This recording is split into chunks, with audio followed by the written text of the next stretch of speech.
Breaking news Chittoor జిల్లా సమాచార పౌర సంబంధాల శాఖ అధికారిక వాట్సాప్ గ్రూపుల్లో న్యూడ్ వీడియోల లింకు రావడం పెను సంచలనంగా మారింది. స్వయంగా INPR deputy director Velayudham mobile number నుంచే ఈ వీడియోలు షేర్ కావడం ఇప్పుడు చర్చనీయాంశమైంది. జిల్లా అధికారులు, మీడియా ప్రతినిధులు ఉండే సుమారు 6 అధికారిక గ్రూపుల్లో ఈ అశ్లీల వీడియోలు ప్రత్యక్షమయ్యాయి. గ్రూప్ అడ్మిన్గా ఉన్న అధికారి మొబైల్ నుంచే ఈ వీడియోలు రావడంతో అందరూ షాక్కు గురయ్యారు. అయితే ఈ విషయాన్ని గమనించిన డీడీ వెంటనే అప్రమత్తమై ఆ వీడియోలను తొలగించారు.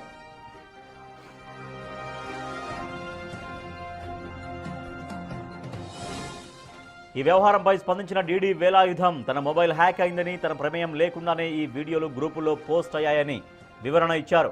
దీనిపై ఆయన తిరుపతి సైబర్ క్రైమ్ పోలీసులకు ఫిర్యాదు చేశారు. మరోవైపు జిల్లా ఎస్పీ తుషార్ డూడి ఈ ఘటనను సీరియస్గా తీసుకున్నారు. హ్యాకింగ్ నిజంగానే జరిగిందా లేక మరేదైనా కారణం ఉందా అనే కోణంలో విచారణ జరపాలని ఆదేశించారు.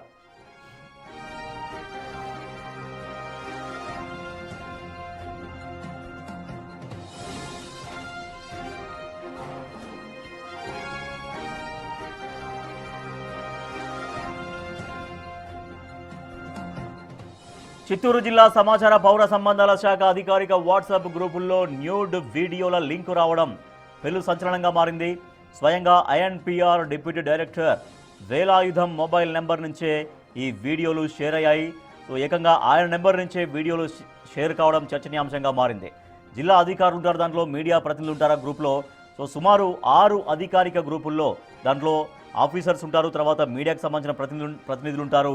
మొత్తం ఈ 6 గ్రూపుల్లో ఆ అశ్లీల వీడియోల లింక్ షేర్ అయింది. స్వయంగా డిప్యూటీ డైరెక్టర్ ఐఎన్పిఆర్ డిప్యూటీ డైరెక్టర్గా ఉన్న వేలాయుధం నెంబర్ నుంచి మనం చూడొచ్చు. DD Velayudham official watch now 19 minutes viral video part 2 అంటూ ఆయన దగ్గర నుంచి వచ్చినటువంటి ఆ వీడియోల లింక్స్ మనకు కనిపిస్తున్నాయి.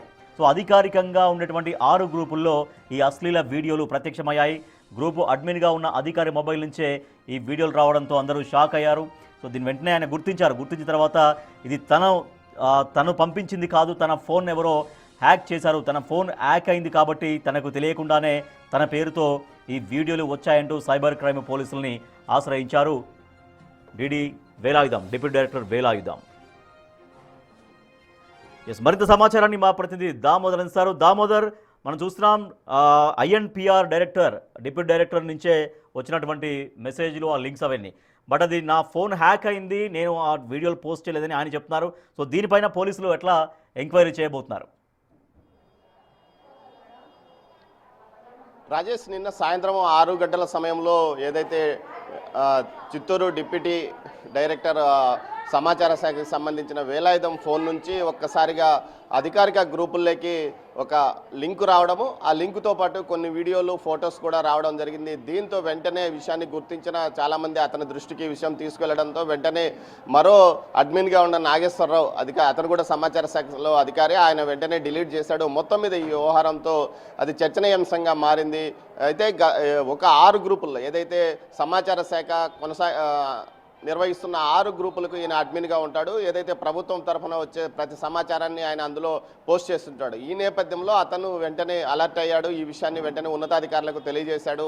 మొత్తం మీద ఈ ఘటనకు సంబంధించి ఉన్నతాధికారులు విచారణ ప్రారంభించారు. ఏ విధంగా ఇతని ఫోన్ హ్యాక్ అయింది, ఏదైనా లింక్ క్లిక్ చేశాడా, ఏదైతే పైరసీ లింకులు ప్రతి ఫోన్కు వస్తుంటాయి, ఈ నేపథ్యంలో తెలియక లింక్ క్లిక్ చేయడం వల్ల ఈ ఘటన చోటు చేసుకుందా అన్న కోణంలో కూడా విచారణ కొనసాగిస్తున్నారు.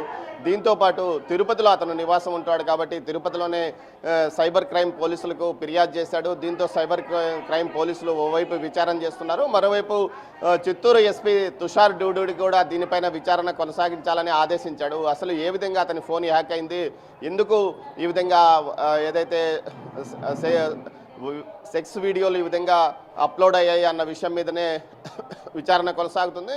మొత్తం మీద ఈ ఘటనకు సంబంధించి సంచలనంగా మారిందని చెప్పవచ్చు. అటు జిల్లా ఉన్నతాధికారులతో పాటు అటు సమాచార శాఖ ఉద్యోగులు, వీరితో పాటు ముఖ్యంగా మీడియా ప్రతినిధులు ఒక్కో గ్రూప్లో 600 నుంచి 500 మంది ఉంటారు. ఈ విధంగా కుప్పం నుంచి మొత్తం అన్ని నియోజకవర్గాలకు సంబంధించి 6 నియోజకవర్గాలకు సంబంధించిన ప్రతినిధులతో పాటు జిల్లా ఉన్నతాధికారి అన్ని అధికారులు ఉన్న నేపథ్యంలో దీనికి సంబంధించి వెంటనే విచారణ జరపాలని కూడా ఆదేశించారు. మొత్తం మీద గతంలో కూడా ఒకసారి ఇదే విధంగా స్వాధీనం చేసుకున్నారా? ఎందుకంటే ఫోన్ హ్యాక్ అయిందని చెప్తున్నారు కాబట్టి నిజంగా హ్యాక్ అయిందా లేదని సమాచారం తెలుసుకోవడం కోసంగా వేలాయుధం ఫోన్ తీసుకున్నారా పోలీసులు? ఆ సమాచారం ఏమైనా ఉందా మన దగ్గర? రాజేష్, నిన్న ఏదైతే ఈరోజు ఉదయం అతను సైబర్ క్రైమ్ పోలీసులకు ఫిర్యాదు చేసిన వెంటనే అతనే స్వచ్ఛందంగా తన ఫోన్ను పోలీసులకు అప్పగించినట్లు ఆయన తెలియజేశాడు. అంతేకాకుండా ఇందులో తన ప్రమేయం లేదు, తన ఫోన్ను హ్యాక్ చేశారంటూ కూడా ఒక అధికారిక ప్రకటనను ఆయన తన వాళ్ళ నుంచి విడుదల చేసిన నేపథ్యం. మొత్తం మీద గతంలో కూడా ఇతని ఫోన్ని హ్యాక్ చేశారు. కుప్పానికి సంబంధించిన నియోజకవర్గానికి సంబంధించిన సమాచార శాఖ వాట్సాప్ గ్రూపుల్లో కూడా ఇతని పేరు మీదుగా అనేక అనవసర ప్రచారం అంటే అసత్య ప్రచారాలు కూడా చేశాడు. అప్పట్లో ఇతను ఫిర్యాదు కూడా చేయడం జరిగింది. తాజాగా మరోసారి కూడా ఈ విధంగా అతని ఫోన్ హ్యాక్ చేసి ఈ విధంగా వైరల్ వీడియోలు, సెక్స్ వీడియోలను అప్లోడ్ చేయడంతో ఖచ్చితంగా ఇందులో ఏదో కుట్ర ఉందని కూడా అతను అనుమానిస్తున్నాడు. గతంలో చిత్తూరులో పనిచేసిన ఓ సమాచార అధికారి పాత్ర ఇందులో ఉంటుందని అనుమానాన్ని వ్యక్తం చేస్తూ ఫిర్యాదు చేసినట్లు కూడా సమాచారం. మొత్తం మీద అయితే సమాచార శాఖ ఉద్యోగులే చేశారా లేకపోతే ఎవరైనా హ్యాకర్స్ ఈ విధంగా చేశారా అన్న కోణంలో కూడా పోలీసులు విచారణ కొనసాగిస్తున్నారు. మొత్తం మీద ఈ విషయం రాష్ట్ర వ్యాప్తంగా సంచలనంగా మారింది. రాష్ట్ర స్థాయి సమాచార శాఖ అధికారులు కూడా అతన్ని వెంటనే వివరణ ఇవ్వమంటూ కూడా ఆదేశాలు జారీ చేయడంతో అతను ఏదైతే సైబర్ పోలీసులకు ఇచ్చిన ఫిర్యాదుతో పాటు తన వివరణ కూడా వారికి అందజేసినట్టు తెలుస్తోంది. Rajesh. Right, thank you Damodar. Chittoor జిల్లా INPR deputy director Velayudham phone నుంచి కొన్ని అశ్లీల వీడియోలు అధికారులందరూ కూడా ఉండేటువంటి గ్రూప్స్లో ఒక 6 గ్రూపుల్లో షేర్ అయ్యాయని చెప్తున్నారు.